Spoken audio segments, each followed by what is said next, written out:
जय माता दी। आप सभी भक्तों को आज का दिन शुभ हो। माता रानी की कृपा आप सभी भक्तों पर बनी रहे। आज गुप्त नवरात्रि का तीसरा दिन आद्य महाविद्या देवी त्रिपुर सुंदरी का होता है। देवी त्रिपुर सुंदरी अनुपम सौंदर्य, भक्तों को अभय प्रदान करने वाली, यौवन युक्त और तीनों लोकों में विराजमान है और उन्हें कई नामों से जाना जाता है। इन्हें राजेश्वरी, बाला, ललिता, मीनाक्षी, कामाक्षी, शताक्षी, कामेश्वरी कहा जाता है। अपनी सुंदरता और मोहकता से देवासुर संग्राम में असुरों को वश में कर लिया था। कहते हैं कि त्रिपुर सुंदरी की आराधना करने वाले भक्तों को लौकिक और पारलौकिक शक्तियां प्राप्त होती हैं। देवी पुराण में माता की बहुत सी शक्तियों के बारे में बात की गई है। ये सिर्फ तंत्र साधना के लिए ही नहीं बल्कि सुंदर स्वरूप के लिए भी विख्यात जानी जाती हैं। आइए जानते हैं इनके स्वरूप और इनके पीछे जुड़ी पौराणिक कथाओं के बारे में। देवी त्रिपुर सुंदरी शांत मुद्रा में लेटे हुए सदाशिव की नाभि से निर्गत कमल आसन पर विराजमान है। चतुर्भुजी भुजाओं में देवी के पास अंकुश, धनुष और बाण हैं। देवी के आसन को ब्रह्मा, विष्णु, शिव और यमराज अपने मस्तक पर धारण करते हुए हैं। देवी 3 नेत्रों से युक्त और मस्तक पर अर्धचंद्र धारण करती हैं। देवी त्रिपुर सुंदरी अपने भक्तों की हर प्रकार की मनोकामनाओं को पूरी करती हैं, उनकी हर विपत्ति को दूर करती हैं और उन्हें अभय प्रदान करती हैं।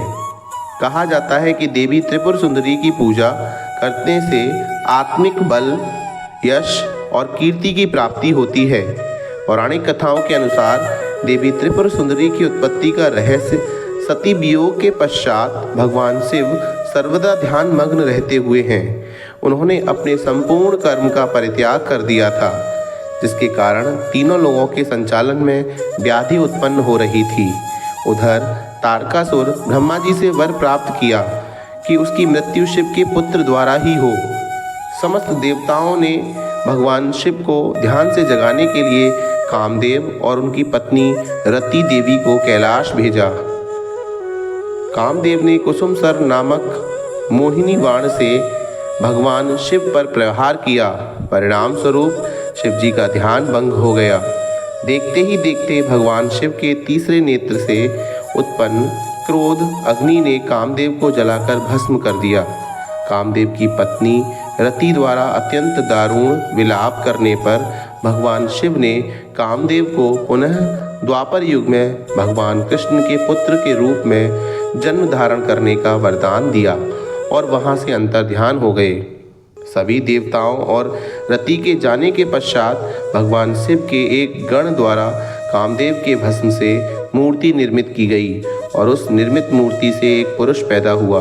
उस पुरुष ने भगवान शिव की स्तुति करी। इसके बाद भगवान शिव द्वारा उस पुरुष का नाम भांड रखा गया। शिव के क्रोध से उत्पन्न होने के कारण भांड तमोगुण संपन्न था और वह धीरे धीरे तीनों लोगों पर भयंकर उत्पात मचाने लगा। देवराज इंद्र के राज्य के समान ही भांडासुर ने स्वर्ग जैसे राज्य का निर्माण किया तथा राज करने लगा। तदंतर भांडासुर ने स्वर्गलोक पर आक्रमण कर देवराज इंद्र और स्वर्ग राज्य को चारों ओर से घेर लिया। भयभीत इंद्र नारद मुनि की शरण में गए और इस समस्या के निवारण का उपाय पूछा। देवर्षि नारद ने आद्या शक्ति की यथाविधि अपने रक्त तथा मांस से आराधना करने का परामर्श दिया।